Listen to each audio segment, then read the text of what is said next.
Welcome to another episode of Tuesday Talks with Toomey. This is episode 17. We've talked a lot about in the last several weeks around contract negotiations, terms and conditions, tools to be using. But I want to talk today about contract implementation. You win the award. That's a lot of work. You negotiate and getting to that point and getting the right stakeholders aligned and getting the actual roadmap built for yourself. All that takes time. It could take months. Even could take years, depending on who you're working with. So you get the dotted line signed. Now it's time to go live. All right. So today I want to talk about implementation. So this matters because you don't want burnout. You don't want clinicians to get fed up with the conversion. Some of them might be pushing back. So you don't want them to be a louder voice, right? You want to make sure that you have the right folks in time. So you're not burning company money, sending people extra weeks or sending extra product because it wasn't planned out to what was on the shelf. Those things all add up. Overnight cost, overnight hotels, flying more people in just to try to get a service or something implementation done right. So really planning that out is cost effective not only for you but for the hospital, and then additionally it's for the patient, right? You want this to be a seamless transfer over so that the patient doesn't even notice anything that's going on around them. So today we're going to look for a repeatable, clear, structured framework of how to properly implement your products or your service into a hospital once you've been awarded. I'm going to talk on 4 really important steps that have been proven in several 6-figure conversions through my time. There's one common denominator in all of this, is both sides of the fence is present. They both have input. They both have had a say in how we're going to roll this out and when and who's going to be involved, what stakeholders need to sign off on it, what products are going to be used in which facilities or at which hospital, and then really a time frame of where do you want to start. So input on both sides of the fence is the number one thing to get this implementation started in the right cadence. So before we get started, so let's think about this. You've earned your product, right? You're here from a result from your product's outcomes, your clinical outcomes, patient improvement within the hospital, cost savings probably, but you've met a need of that facility or of those clinicians. Something that was a problem. You were able to meet that need and improve upon it within their hospital. So congratulations, you did the hard work there to get to this point. Now, let's look at what is really important about moving on with an implementation plan that will help service everybody and make this a lot seamless. You've done a few things here too. You've built your relationships. You've built your stakeholder map. You know exactly who you want to talk with. You have the right interactions at the right levels. You have the contracting team, you have your value analysis team, you have your supply chain team, you have your clinical team. You've met all these folks, right? So now it's time to bring everyone together and dive into what an appropriate structure is to have a smooth rollout plan for your product within the hospital. All right, so let's get started. There'll be 4 areas today that I really want to touch on. So these again, these are what I've used in my time to really drive consistency, a structured approach, and one that has been seamless at the end, because it's not only going to be what you do to start it, it's going to be how the process goes throughout, and at the end, what that roll-up is, what that communication back is to your champions and your key stakeholders to make sure everybody's aligned with how this process went. And I'll say this now, and I'll say it again at the end. Your implementation never stops. You start in the beginning. Of course, you've got to get the product put into the facilities, and that'll take time and aligning the right structure with everybody. But at the end, maybe that's 6 months later, you got to keep doing it. 9 months later, you got to keep doing it. A year later, you got to keep doing it. So let's dive into what those things are. So number 1, we develop a detailed implementation plan. Right, that should happen right away. You can start working on that plan as soon as you get your contract signed. So number 2 is communicate across stakeholders. This will be key throughout the entire process from the beginning to the very, very end. 3 will be monitor your early adoptions. Right? Where are those successes? Where are those hurdles? And how do you keep those fires smaller? And lastly, evaluate outcomes and adjust. Nothing is ever going to be set in stone. So you're going to put this plan together. Something inevitably is going to happen. You're going to have to go somewhere else, change direction. Someone's not going to show up. A shift is going to go wrong. There's going to be emergency at a facility, and you're going to have to detour the day.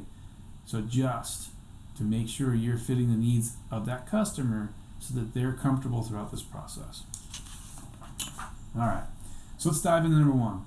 develop a detailed implementation plan. There's several stakeholders that you should probably bring into the table here early on to make sure you've got this implementation ready to go and where that is. So number one will be your supply chain manager. You got to start mapping out your SKUs, your par levels, your inventory levels. Who's going to hold the inventory? Is it going to be held at the hospital? Is it going to be held at a box mover? Are you going to be shipping direct? Is there going to be another third party, right? Is this stuff going to show up every day, every week, monthly, quarterly? So those kind of par levels you got to start working on right away. Supply chain, right? Create an item master and give that to your supply chain team. Allow them to have something as a roadmap of the products of what's converting out. Right, so now we know these SKUs are the ones that we're removing, and these SKUs are the ones we're adding in. They probably need new part numbers, new descriptions. If there's any HCPCS codes or anything go with it, that might be a little bit more down the road. But all that stuff is going to be in, and your total sign-off is probably going to be somewhere in that directors of materials management, but maybe even some VP of supply chain. So stakeholder number one. Two is obviously contracting purchasing. Now you have to make sure all your pricing is loaded. Right, you're going to need your team to make sure your pricing structure is aligned for that account. You've got it tagged to not only to their IDN name, but maybe even in your system you have multiple hospitals and facilities, surgery centers, doctors' offices, all of that. That roster needs to be aligned of everybody that should be accessing this pricing. So making sure that your pricing is correct on your side, and making sure that the right tiered pricing or any rebates or any structure that is loaded on their side. So from day one when they start ordering, that the right price is going out. I've seen it so many times where you get everything rolled out and they start ordering, and they're either ordering at retail, which they don't like, or they're ordering it way too low, which I'm sure your CEO doesn't like. So make sure your pricing is aligned with the end user, internally with your team, and then also if you're using a box mover or another distribution channel, that they're aligned too. And you're probably going to need 30 days to make sure that price is accurate for the box movers. All right, and do a PO test run. A little tidbit there is do a PO test run. Do a no charge PO, no product ship, whatever it may be. But work with your customer service team and their purchasing team. Have a PO come through. Make sure it's received. Make sure the price is right, the description is right, and that it's going. If it's going to go to a box mover, then you can get them involved and have them be part of that. But do a PO test run. If this is a big deal, right? So that first order comes through. You don't want to get caught up in a spam email if that's where it goes. You don't want to get caught up in a log of orders that take, that might get ran at the end of the week or something. You want to make sure that first order that comes through is priority for that customer. Sign off on, you want your VP of supply chain involved there on your side of the your company as well as at the hospital level. But you want them talking, right? It's a great thing to have them involved around what it is that process is going to be. And again, that PO, you might even bring IT in if they're going to be ordering, via online or through an ERP system. You might have to connect those dots. Test all of that out and bring everybody to the table. The next is your clinical educator. This is going to be a crucial part of your implementation planning. You need to start figuring out where you're going to start the first implementation. There's no right or wrong way to do it, but this is why communication is extremely important. I've seen it done where you start the flagship, put all your time and energy in getting the main facility done right and correctly and smooth operating, and then start working your way out. I've also seen it done where we've started with some of the smaller ancillaries. Let's work out some of the hiccups just in case at a lower case or a lower run rate or a lower population hospital facility where they get a little less stress, right? Instead of starting at the code 1, biggest hospital in the area where you don't want hiccups in the middle of the day in an emergency situation, let's start something a little more rural, a little more outside where we can, and we'll work our way in. Again, you got to follow the customers. You can take lead and say, hey, this is what we suggest, but you got to take the customer's lead on what's worked best for them in the past. Keep the stress levels down as much as possible. So start drafting a checklist of which facilities, which days. Share with them which of your reps, which your clinical service, clinical team, marketing managers, product managers, who is going to be present. Create a roster of who from your company is going to be present to do the education on what days. How long is this going to take? Is this going to take 1 to 2 days? Is it going to take 2 weeks? That's going to be different for every one of you and your service and your product. But start mapping out. Create a spreadsheet of every facility that needs to be trained on, needs to be where a rollout will start, and then start your dates: week 1, week 2, week 3, all the way to the last facility's done. And if you have enough staff, or you're able to do quick enough, week 1 you could do 2 hospitals, week 2 2 hospitals, week 3 2 hospitals and a surgery center, right? But you can map all that out depending on the size of the IDN, the size of the health system, or if it's one large facility, the number of departments that you have to go through, right? I can't talk and say, hey, everybody's got one widget and they're going to move on. Sometimes that one product is going to touch every single person in the hospital, every floor, every department. So that might just be a lot more time, but you need to be able to map out exactly who, where, and what time, and who's going to, what from both parties are going to be there, and then also who's going to be the lead at the hospital. So when you're working with the clinical coordinator, the educator, at each of those shift changes or each of those hospital facilities, you want to pick one person that'll be their implementation champion. That person will be the one that you go to for every question that you have. So if someone's not able to let you into a certain room or give you access to the lounge, or doesn't want you hanging up posters, or anything like that, right? You can go to that person and say, hey, I need your help. Or that's the person you're going to communicate and double check tomorrow. We're going to have 6 people here. They're going to be here at 5 a.m. They're going to be bringing product in. Where do you want us to put it? Where do you want us to meet? And how do you want us to talk to the staff? What are the shift changes? And what are the who's the important person I really need to make sure I talk to during that shift change? Right? Who's going to be the loud one? Who's going to be the most supportive one? Find those out. And then that way that you can find a way to have an opportunity to dive into that person and hopefully make it a little bit less cumbersome for yourself. Make a training calendar, use a spreadsheet.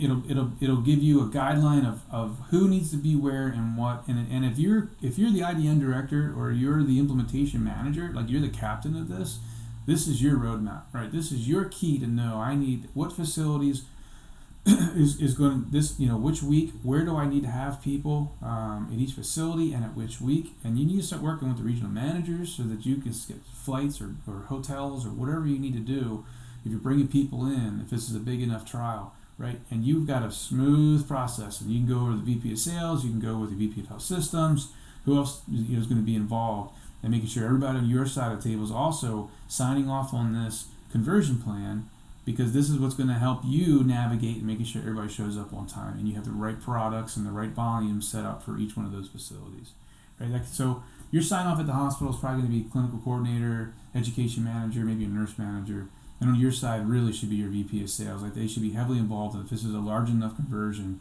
or the regional manager, that they're signing off and saying, yes, these are all the people I want involved, these are all the travels approved. We got all the samples approved, whatever it may be, to get that, to get things rolling. And maybe it's not samples, right? It's the first PO, so you're actually going live.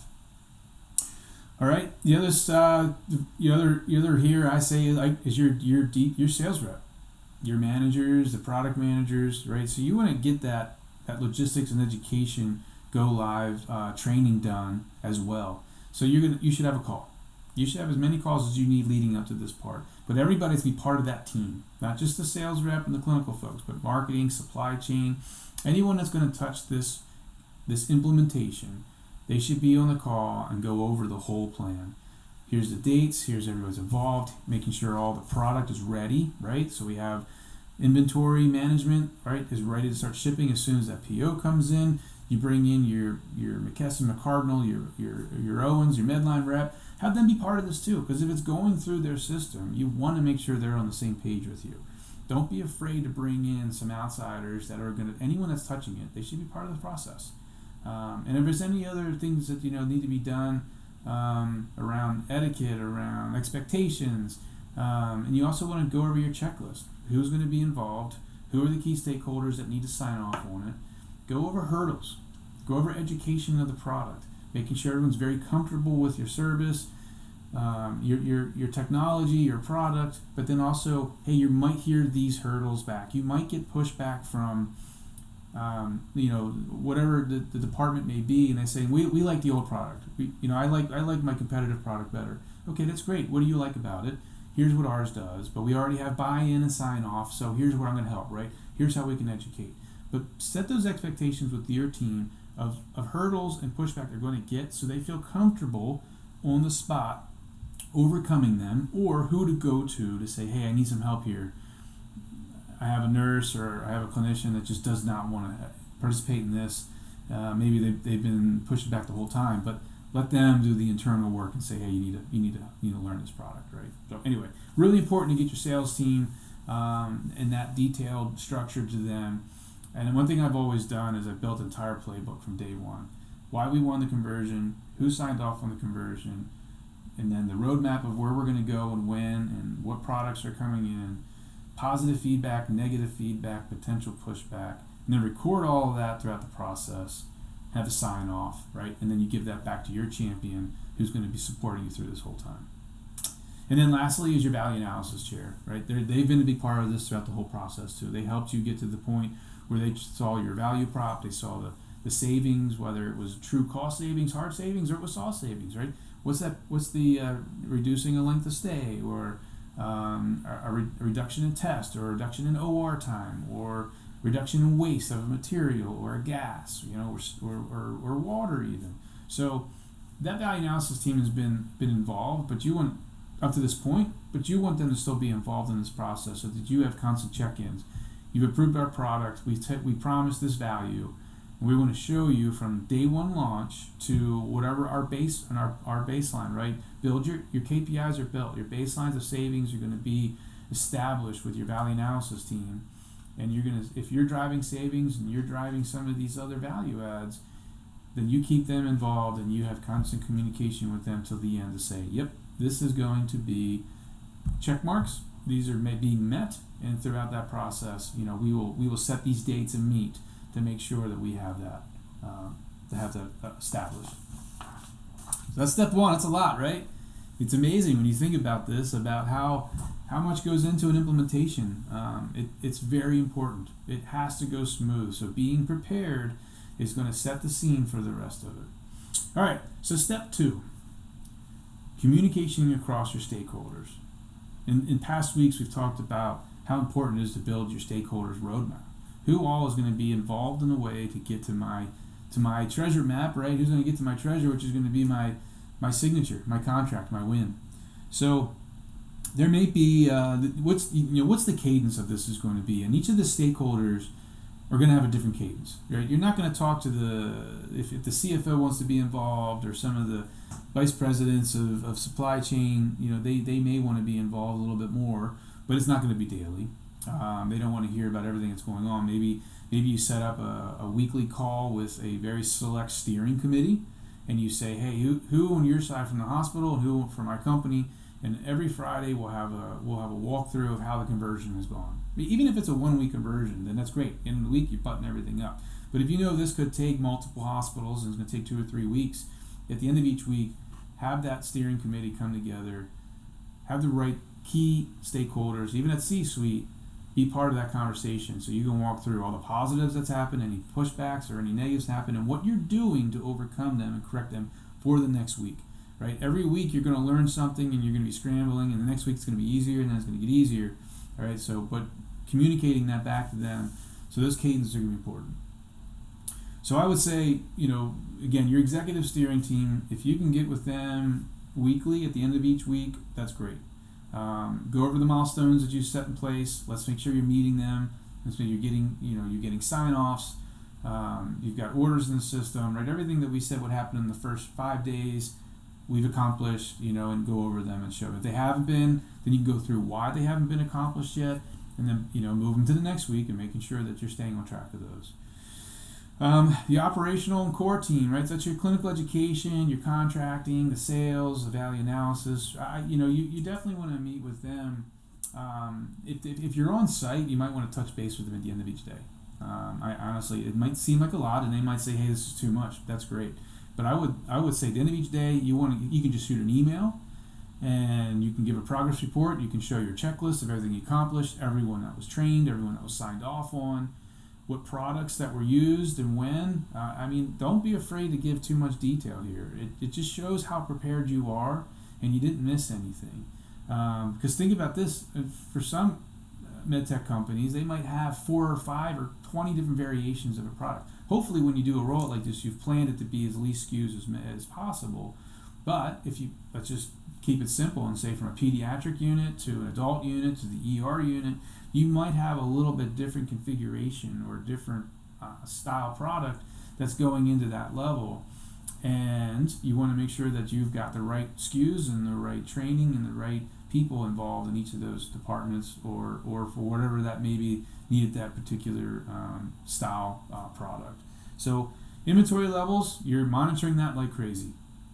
On your side, you're making sure that what's coming in is supposed to be there in your warehouse. What's going to the box mover is going and showing on time, and they're shipping it on time.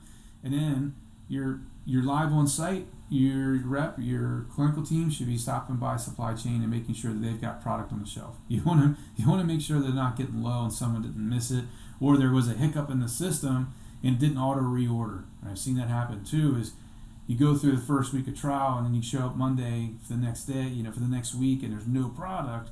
Well, there was a glitch in the system and nothing got ordered. So you got to check, and you want to check that daily. But at the end of the week, you want to make sure that they've got inventory to go through the weekend, because the last thing you want is any kind of emergency delivery or not have product over the weekend, and then be ready and fully stocked for Monday the following week.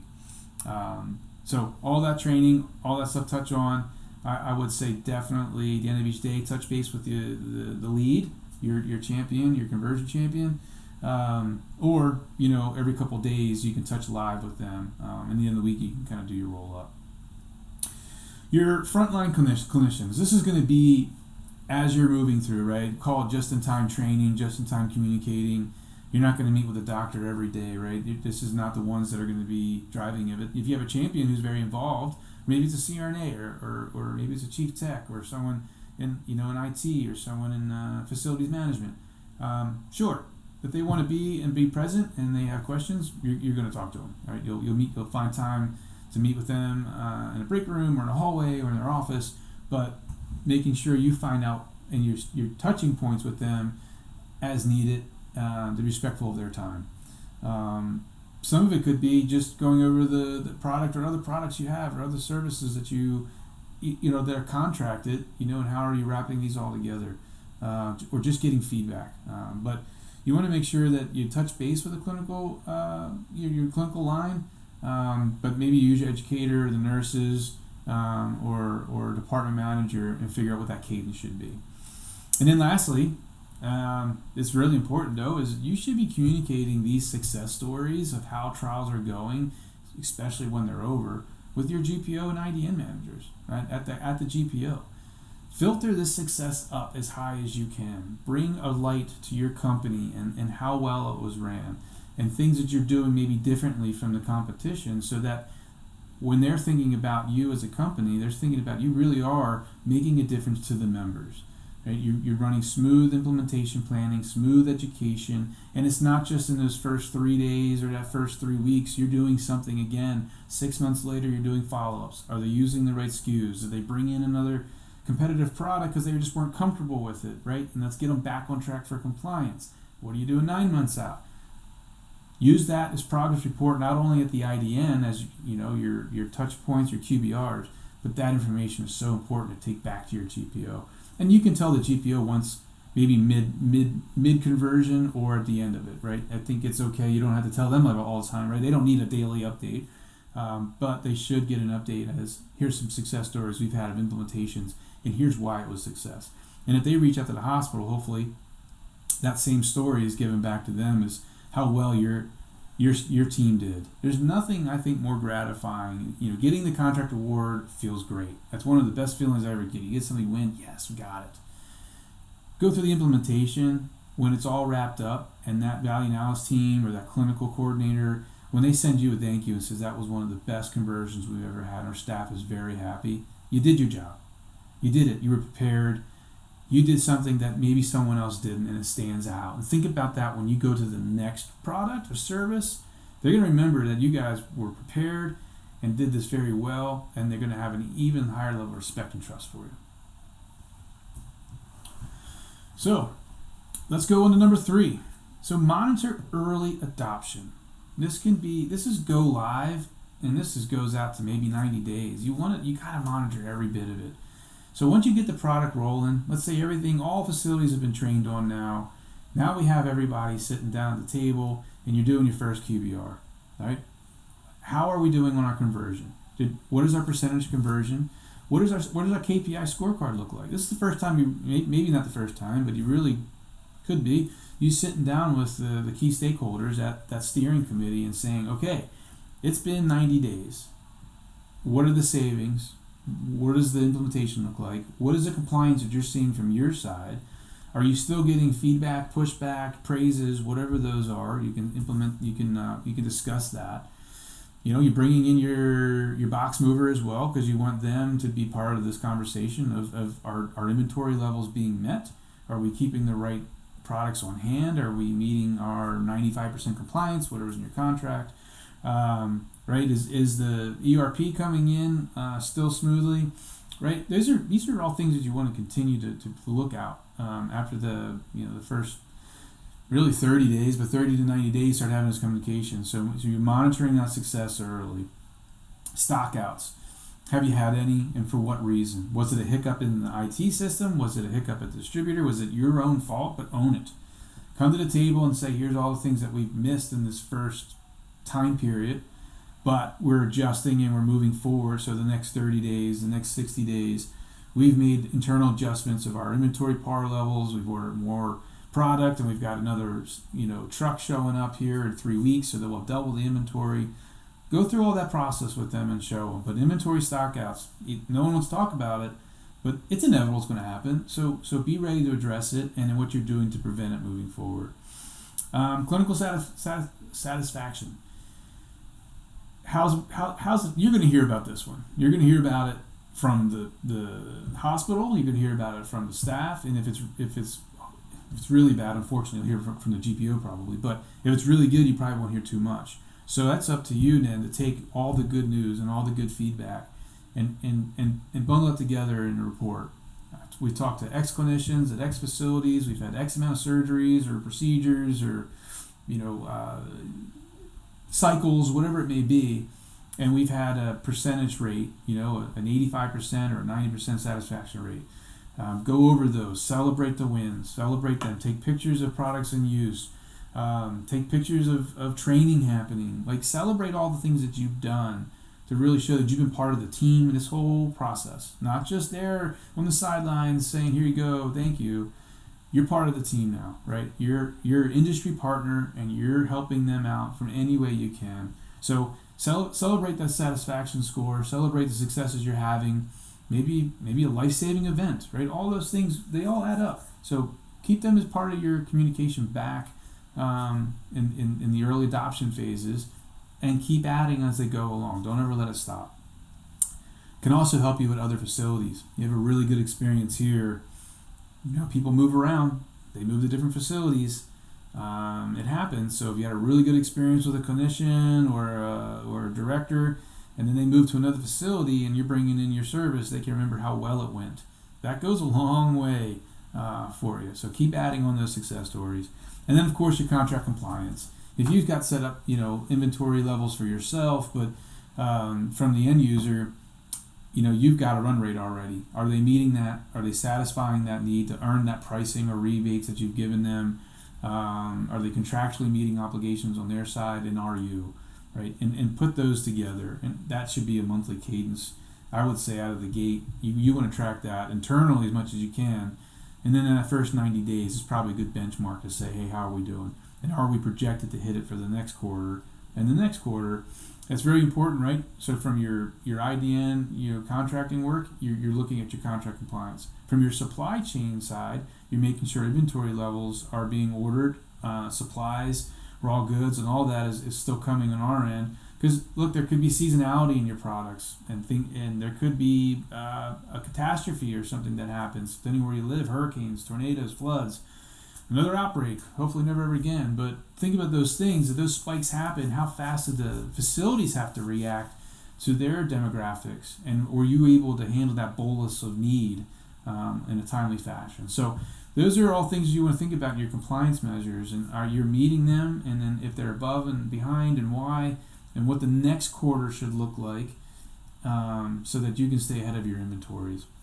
Spend as much time as you need with your internal folks to be on the same page with your hospital. All right. Number 4, final one, is evaluation outcomes and adjust.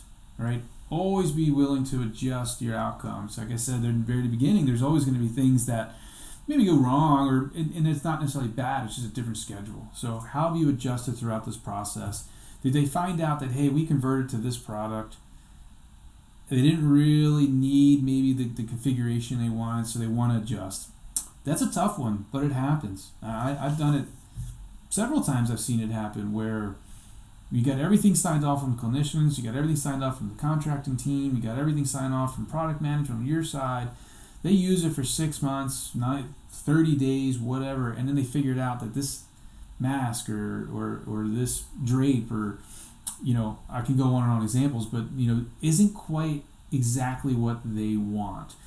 But you have it in your repertoire, so can we move to this product instead, right? So you might have to adjust, but that's okay. You know why? Because 1, you still have the customer. 2, you're meeting a need continuously, and it shows you're engaged with them so that you're listening to what their needs are. And you're not saying, well, contractually, you got to buy this one and I can't do anything about it. That's not being a good partner. Adjusting on the fly, figuring out what inventories they got to buy out, that's okay. Make them buy out maybe a portion if you have too much on the shelf or something. But then you can set a new date and say, yes, we'll switch you over to this one, or we'll do it by hospital, or do it by a region, whatever you agree on. So document that stuff. It's important to adjust as you go through. And then everything you've done at this point in time, this should be a collective information. So all the positives that happen, all the negatives, and what you did to overcome them, anything that you maybe could avoid it, you can learn from for next time. And then you want to be able to kind of use that as, like, here's our benchmarks moving forward, right, with this account. So we know our run rates now, we know what products they're using, we know the staff even better now, and now you can start building around monitoring those KPIs, monitoring your cost. Where can you as a company start taking some of is there any excess SKUs or something you could reduce down? That's the optimization part of implementation is overlooked nonstop.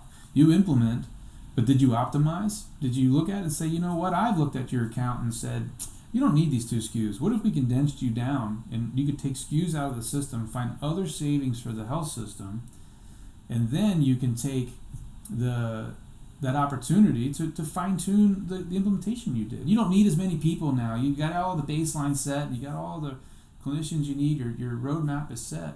But now you can reduce some SKUs and you find a better apples-to-apples comparison that you can offer them. Or you've improved a product, you've got something new that's out, right, and you start that process. But use all that together to evaluate, did this meet the needs? Yes, did we meet our expectations? Did we drive the savings that we asked for? Are you meeting your needs? Are your patients satisfied? Are you seeing better outcomes? And are we contractually, we're meeting our obligations? And you're still involved in quarterly, you're having your QBRs, the right folks from the hospital side, from your side, from the supply sides. Don't forget your distributors. And if you even really want to bring in the GPO, you should bring in that field sales rep. Let them they should be involved in this whole process. But if they want to be part of this continuous on, let them be part of it. They're a resource for you. That's what you have a contract for. So then you can decide later if there's other things you want to do down the road. But you really have evaluated everything. You've delivered a final package to your champion, and you've given them everybody and all the feedback, and everything's buttoned up, and now you're moving forward, right? And you start thinking about how to optimize and continuing to grow this account. So in conclusion, you plan up front, plan as early as you can. Communicate. Don't ever feel like you can't over communicate. They'll tell you. Your customer will tell you, hey, this is too much. I can't handle any more calls today or this week. Just email me. It's okay. It's great. But make sure you set up a cadence with the right stakeholders throughout the whole process. Monitor it often, making sure that you know exactly what's happening along the way, and don't ever be afraid to adjust. If you try to stick to the plan and you don't feel like you can deviate, you might drive yourself out because you're not meeting the needs. So don't be afraid to adjust, even if that happens 6 months later. Right? Be able to say, hey, I'm able to meet your needs, and I'm continue to because we're working with you. Patients change, demographics change, all things can happen, so be willing to adjust. Your weekly operational huddles are very important. Keep your fires small. The more you communicate, the more often you meet, the less the fire spreads, and you can contain it, and you can get the help from the hospital that's needed.